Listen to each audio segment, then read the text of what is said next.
के गांव नरियाला से एक दुखद समाचार सामने आया है। गांव में वर्षों से तपस्या कर रहे संत महात्मा परमानंद जी महाराज को आज 95 वर्ष की आयु में आपको बता दें कि उनकी मृत्यु हो गई। बताया जा रहा है कि उन्होंने युवावस्था में ही सरकारी बैंक के मैनेजर की नौकरी छोड़ दी थी और सांसारिक मोह माया से दूर होकर आध्यात्मिक जीवन अपना लिया था। ग्रामीणों ने संत जी का अंतिम संस्कार पूरे विधि विधान के साथ किया और उन्हें समाधि दी। गांव की परिक्रमा के बाद श्रद्धालुओं ने भजन कीर्तन कर उन्हें विदाई दी।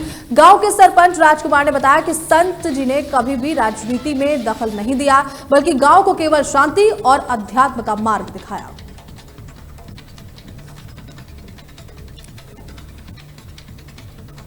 जी, गांव नरियाले में आज संत सही अपने शरीर को 5 तत्वों में विलीन करने के लिए जा रहे हैं, क्या कहेंगे? संत जी हमारे गांव में जब हम बचपन में थे, करीब हम 6ठी-7वीं में पढ़ते थे, तब से हम संत जी को देखते आ रहे हैं। इन्होंने घर घर पर जा कर के अपने अच्छे जो धार्मिक वचन हैं, उपदेश हैं, वो घर घर जाकर लोगों को दिए। और आज इनकी जो उम्र 85 के आसपास हमने सुनी है कि 85 के आसपास हुई है। हमारे गांव के एक परिवार के सदस्य के रूप में रहे। इन्होंने बहुत अच्छे उपदेश लोगों को दिए, सद्भाव बढ़ाने के लिए। कभी भी कोई राजनीतिक द्वेष नहीं की, ऐसी कोई भाषा नहीं यूज़ करी। और बधाई के पात्र हैं राजेंद्र जी और उनके बेटा गंगाराम, जिन्होंने एक अपने बुजुर्ग की तरह इनकी सेवा की है। और यहाँ पर आज हजारों की संख्या में जो समर्थक आए हैं, वो इनकी छवि को दर्शाता है कि ये कितने अच्छे आदमी हैं। जी, क्या नाम है? राम कुमार, सरपंच नरिया। जी, आज महात्मा संत एक अपनी समाधि लेने के लिए जा रहे हैं, क्या कहना चाहोगे? आज महात्मा जी ने, श्री परमानंद जी ने अपने 5 तत्वों का शरीर पूरा किया है। वो बड़े अच्छे संत रहे और गांव नरियाले के ऊपर तो उनकी असीम कृपा रही। हमारे गांव से श्री गंगाराम सुपुत्र और श्री राजेंद्र जी दोनों पुत्र पिता ने उनकी सेवा की। वैसे तो उनके हजारों शिष्य हैं, पर मैं आज ये कहना चाहूँगा कि प्रमुख शिष्यों में गंगाराम जी और राजेंद्र जी का नाम लेना उचित होगा। संत जी इतने अच्छे थे, पूरे गांव तो उनकी कृपा बनी रही और बहुत दूर दराज से आज उनके सारे शिष्य आए हैं और पूरे गांव में उनकी यात्रा निकाली गई है। मैं सभी का यहाँ आने पर धन्यवाद करता हूँ। कितनी उम्र होगी लगभग? संत जी की उम्र लगभग 90 वर्ष के लगभग उम्र।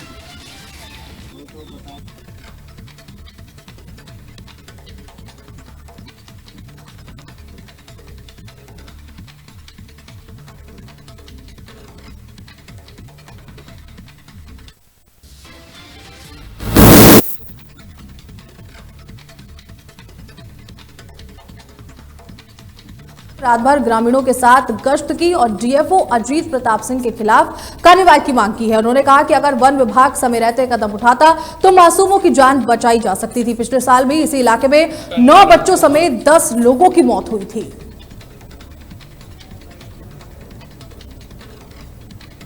उसको कल घायल हुआ था और उसको कुछ हल्की फुल्की दांत के निशान पाए गए हैं। उसको तुरंत जो सीएचसी है वहाँ ले जाया गया और उसका तुरंत इलाज किया गया और उसकी लगातार यहाँ पर गांव में प्रयास किया जा रहा है। चूँकि बच्चा इस तरह से घायल नहीं था कि उसको कुछ लाभ दिया जाए, तो अगर कोई लाभ तो हर गांव में ग्राम सुरक्षा समिति बनी हुई है जिनको जागरूक किया गया है। यहाँ भी मैं पहले आया हूँ, शाम को प्रधान जी से बात किया हूँ, ग्राम सुरक्षा समिति के लोगों थे उनसे बात हुआ और पूरे गांव में पैदल मैं और ज्वाइंट मजिस्ट्रेट साहब और तहसीलदार साहब और लोग हैं, सभी पूरा भ्रमण करके जागरूक किया गया। इसके अलावा अन्य गाँवों में भी लगातार भ्रमण हम लोग किया जा रहा है। थाने के स्तर से, हम लोग के स्तर से, वन विभाग और स्पेशली ब्लॉक के लोग और राजस्व विभाग के चारों डिपार्टमेंट की जो है कोऑर्डिनेशन ड्यूटी लगाई गई है। लगातार भ्रमण में इनको जागरूक किया गया कि लगातार वो माइक जो है बजाया जा रहा है, जिनको रिकॉर्डिंग किया गया, लोग जागरूक रहे, प्लस डंडा, टार्च और जो है उसके साथ सीटी और बताया गया टीन भी रखें रात में उसको बजाने के लिए, ताकि जंगली जानवर जो है अगर कहीं आसपास हो तो भाग जाएं। और लोगों को ये जागरूकता किया गया कि आप लोग घर के बाहर प्रयास करें, न सोएं अंदर। आज काफ़ी देर रात हो चुकी है और आप उस पीड़ित के घर पहुंचे हैं जिसका बेटा अभी दुनिया में नहीं है। क्या उसको मुआवजा मिला है? क्या उसने आपने हालचाल लिया है? इस बात को हमने अभी एसडीएम महसी से पूछा था, तो उन्होंने कहा आवाज़ कट रही है और हम भी उसी गांव की तरफ आ रहे हैं।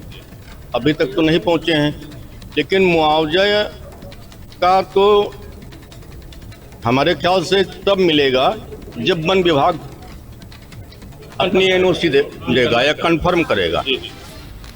और मैं तो चाहता हूं, माननीय मुख्यमंत्री जी से मांग करता हूं कि वन विभाग पीसी करे और बताएं कि ये 4 घटना जो इस वर्ष हुई हैं वो किस वन्यजीव ने की है और किसी वन्यजीव ने की हो। जब मुख्यमंत्री जी इतने संवेदनशील हैं कि मधुमक्खी से लेकर के बड़े जानवर तक के हमले में जो मरता है उसको 4 लाख का मुआवजा देने का प्रावधान कैबिनेट में लाए हैं, कैबिनेट में मंजूर हो चुका है, तो कुछ ताकतें हैं जो योगी आदित्यनाथ जी को, भारतीय जनता पार्टी की सरकार को बदनाम करने में लगी हुई हैं। एक उदाहरण मैं आपको बताना चाहता हूं। रात के 12:30 बजे की घटना है। सुबह तक के यहाँ पर कोई वन विभाग का व्यक्ति नहीं आया। ग्रामीणों ने जब उस बच्चे को ढूंढा तो ग्रामीणों का कहना है कि 3 भेड़िए उस बच्चे को खा रहे थे और जब गांव वाले लाठी डंडा लेकर के दौड़े तो वो भाग खड़े हुए। जब डीएफओ आते हैं तो गांव वाले से कहते हैं कि वो सीआर हैं। गांव वाले जब इस पर प्रतिक्रिया व्यक्त करते हैं तो कहते हैं कि तुमको जो करना हो कर लो। और संवेदनहीनता और देखिए, रात के 12:30 बजे की घटना और दूसरे दिन 3:05 पर वन विभाग का डॉक्टर आता है, तब जाकर के उस बच्चे का पोस्टमार्टम होता है। ऐसी परिस्थितियों में तो रात में मौतें हुई हैं और रात में ही शासन प्रशासन ने मिलकर के रात में ही पोस्टमार्टम करा दिया है कि जिससे जल्दी से जल्दी ले जाकर के लोग अपने शव को ले जाकर के दाह संस्कार कर सकें, अपने घर ले जा सकें। उस बच्चे को 16 घंटे 18 घंटे इंतजार करना पड़ा। इन परिस्थितियों में सरकार को बदनाम करने के अलावा और दूसरा कौन सा औचित्य बनता है, ये मैं नहीं समझ पा रहा हूं।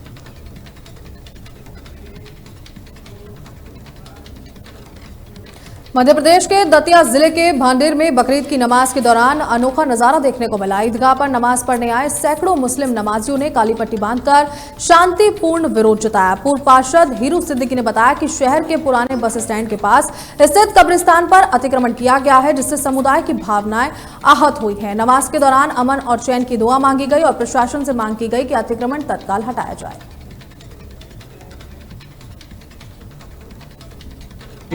पुरानी बस स्टैंड की मस्जिद के पास, जिसको सबसे पुरानी सैकड़ों सालें हो गई जिस कब्रिस्तान को, उस कब्रिस्तान को तहस-नहस किया जा रहा है कि सारी कब्रिस्तानों का जो हाल, सारी कब्रिस्तानों को तोड़ के समतल के रूप में कर दिया, डस्ट और मिट्टी डालकर और उस पर घेराबंदी और अवैध कब्जा किया जा रहा है। ये जो सबने जो काली पट्टी का बांध के आज अपना विरोध दर्ज कराया है सारे लोगों को, और सबसे बड़ी चीज़ क्या है कि शोक का प्रतीक है।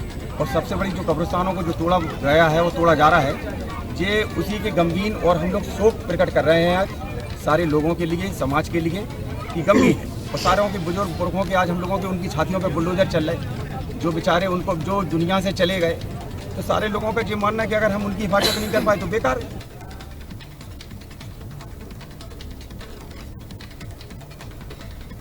उत्तराखंड के दिनेशपुर नगर पंचायत ने अवैध मछली दुकानों पर शिकंजा कसते हुए कार्रवाई की है। स्थायी मछली बाजार के व्यापारियों की शिकायत पर नगर पंचायत ने खुले में मछली बेचने वालों की दुकानों को बंद करा दिया। कार्रवाई के दौरान विक्रेताओं और अधिकारियों के बीच तीखी नोकझोंक भी देखने को मिली। नगर पंचायत कर्मचारी देव कुमार ने बताया कि सिर्फ रजिस्टर्ड दुकानों को ही बिक्री की अनुमति दी जाएगी। 2 महीने से पहले मुख्यमंत्री पोर्टल पे और एसडीएम महोदय के यहाँ पे जो शिकायत की गई थी कि वार्ड नंबर 1 में भारतीय एजेंसी के सामने जो है अवैध रूप से बिना लाइसेंस लिए जो है फुटकर में लोग मछली बिक्री का काम यहाँ पे करते हैं। इसमें हमने 10 बार इन लोगों से जो मौके रूप से चेतावनी देकर भी छोड़ दिया गया, लेकिन बार बार कहने के बाद भी ये लोग अपनी दुकानें, अवैध जो दुकानें इनकी बिना लाइसेंस लिए जो दुकान लगा रहे हैं, इनकी अभी दुकानें नहीं हटा रहे हैं। तो उसी क्रम में आज हम पुलिस प्रशासन के साथ में यहाँ मौके पर आकर के उनकी दुकानें जो यहाँ पे अवैध रूप से दुकानें लगी थी, उनको यहाँ पे हटाने का काम यहाँ पे किया गया। अभी हमने यहाँ दिनेशपुर में एक हाईटेक मीट मछली मार्केट बनाया हुआ है, वहाँ पे लगभग 70 फड़ हमारे यहाँ पे बने हुए हैं। तो उसी प्रकार से जितने फड़ बच जाएंगे जो पूर्व वहाँ पे विक्रेता लोग थे, उनको फड़ आवंटित होने के बाद जो भी फड़ बचेंगे उनको वहाँ पे व्यवस्थित किया जाएगा।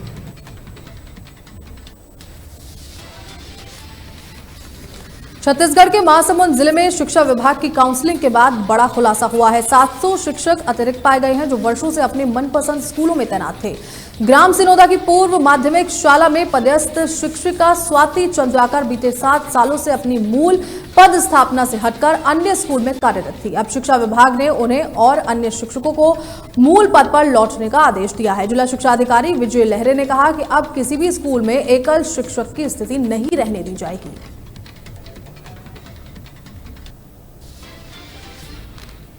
आपको बताना चाहेंगे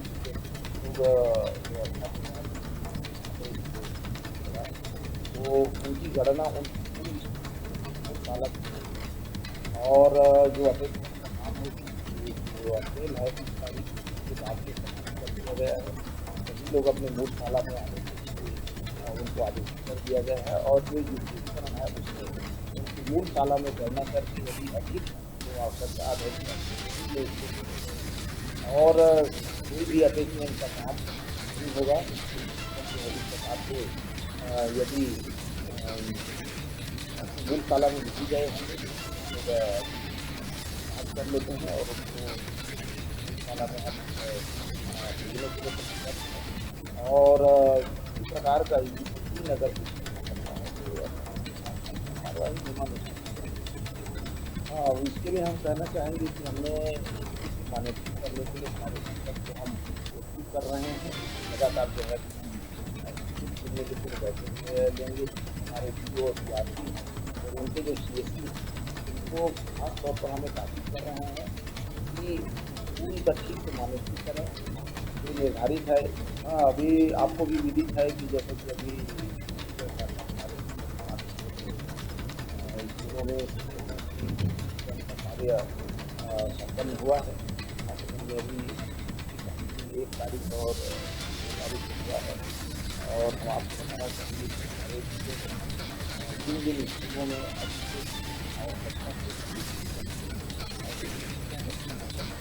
और प्रधान का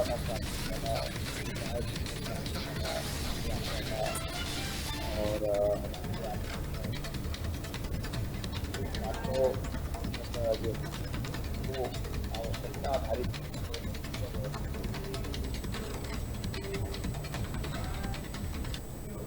उत्तराखंड के मुख्यमंत्री पुष्कर सिंह धामी कल 8 जून को मंगलौर विधानसभा के लिबरहेड़ी गांव पहुंचेंगे। पूर्व कैबिनेट मंत्री स्वामी यतीश्वर आनंद ने प्रेस कॉन्फ्रेंस में जानकारी देते हुए बताया कि इस कार्यक्रम में 20 से 25 हजार लोगों की भीड़ जुटने की संभावना है।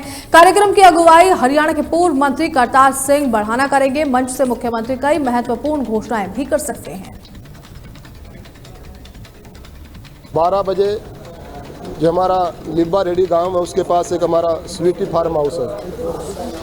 उसमें जो हमारे मुख्यमंत्री जी ने प्रदेश के हित में जो अच्छे निर्णय लिए हैं उनका सम्मान करने के लिए हमारे जिले के पदाधिकारियों ने, क्षेत्र की जनता ने निर्णय लिया कि माननीय मुख्यमंत्री जी का एक भव्य स्वागत किया जाए। और मैं समझता हूँ वो स्वागत एक ऐतिहासिक स्वागत होगा।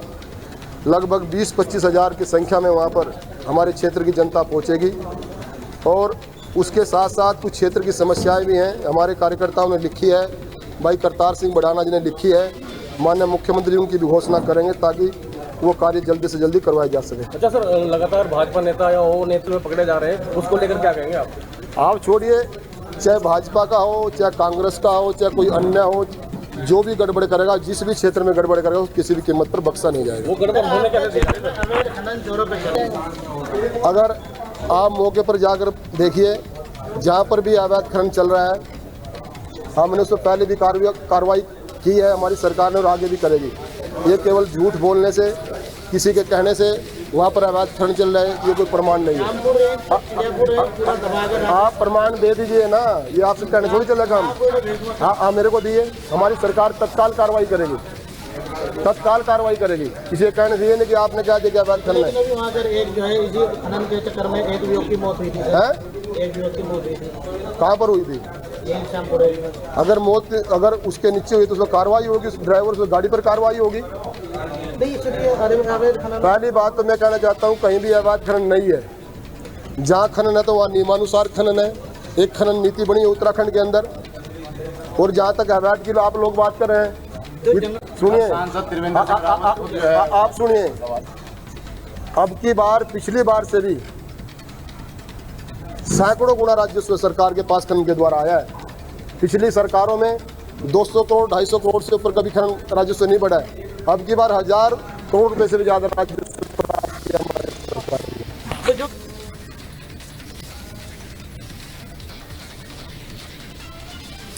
उत्तराखंड के सितारगंज में satin credit care network limited bank पर धोखाधड़ी के गंभीर आरोप लगे हैं। ग्राहक हरजिंदर सिंह ने आरोप लगाया कि उनकी पत्नी ने 72,000 रुपए का लोन लिया था, जिसे चुका दिया गया है, फिर भी बैंक दोबारा भुगतान की मांग कर रहा है।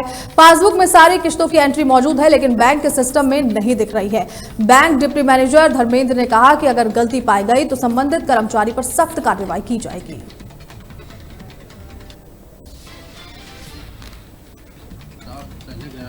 फिलहाल सिस्टम में एक्टिव नहीं है, वो स्टाफ वहाँ गया था और हम जांच के दौरान ये पता कर पाए कि उन भैया का पैसा सिस्टम में नहीं चल रहा है। उसके लिए हम कार्रवाई कर रहे हैं। वो लड़का फिलहाल सिस्टम में नहीं है, बाकी उससे बातचीत हो रही है। उससे अभी जब बात हुई तो उसने बोला है कि 10 से 15 दिन के अंदर में वो सारा पैसा अपना जमा करा। नहीं, अभी फिलहाल में जो हाल ही में मुझे एक ही केस मिला है यहाँ पे आके, वो इनका मैंने देखा है। इनको मैं सपोर्ट भी कर रहा हूँ उस चीज़ के लिए। भैया को मैं बुलाया भी था, मैंने कहा आप ऑफिस आओ, आपका हम देखते हैं क्या मसला है क्या नहीं। मेरा नाम 78,000 का लोन लिया था, जिसमें से हमने किस्तें रेगुलर मतलब सारी 1840 रुपये हर 15 दिन के बाद में हमने दी। जिसके बाद में इनका स्टाफ नया जाता है, कोई बंदा दूसरा जाता है, वो लेके हमारे घर से आता है। बाकी हमारी कापी पे एंट्री हुई है उनकी, ठीक है। बाकी वो यहाँ पे ये ऑफिस है उनका कि यहाँ पे आके वो जमा नहीं कराता, तो ये हमारा रिकॉर्ड खराब कर जाते हैं कि भाई साहब कि ये तुम्हारे अब आगे पैसे नहीं मिलेंगे। हमारी क्या गलती है इसमें? इसलिए मैं आज थाने गया था, मैंने ये आज एप्लीकेशन मैंने दर्ज करवाई इस बात में कि भाई साहब मुझे यार इंसाफ मिलना चाहिए, क्योंकि मेरा रिकॉर्ड पूरा सही होना चाहिए। लेकिन बंदे सोचते हैं, ये कहते हैं कि भाई उनका नंबर ले लो, उनका घर का पता ले लो, उनके घर पे चले जाओ, कि उनके घर चले जाओ, उनके घर से लाओ। हम क्यों जाएं घर पे? जब लोन तुमसे लिया है, पैसे तुम्हें दे रहे हैं, हम किसी घर पे क्यों जाएं? क्यों जाएं घर पे? हम लाठी खाने जाएं उनके घर पे? हाँ, अभी ये कह रहे हैं कि और किस्तें भरो। बाकी जो किस्तें टूटी हैं वो जो मेरी 6 किस्तें टूटी है, 1840 के हिसाब से जोड़ दो कितनी बन गई, 10,000 से ऊपर बन गई।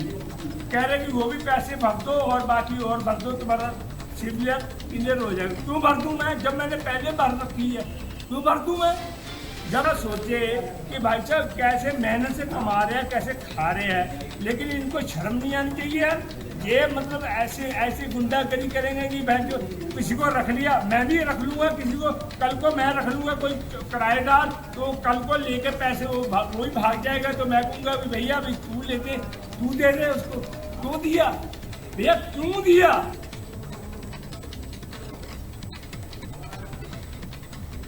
बड़ी खबरों में फिलहाल इतना ही। खबरों को देखने के लिए बने रहे तहलका डिजिटल के साथ। नमस्कार।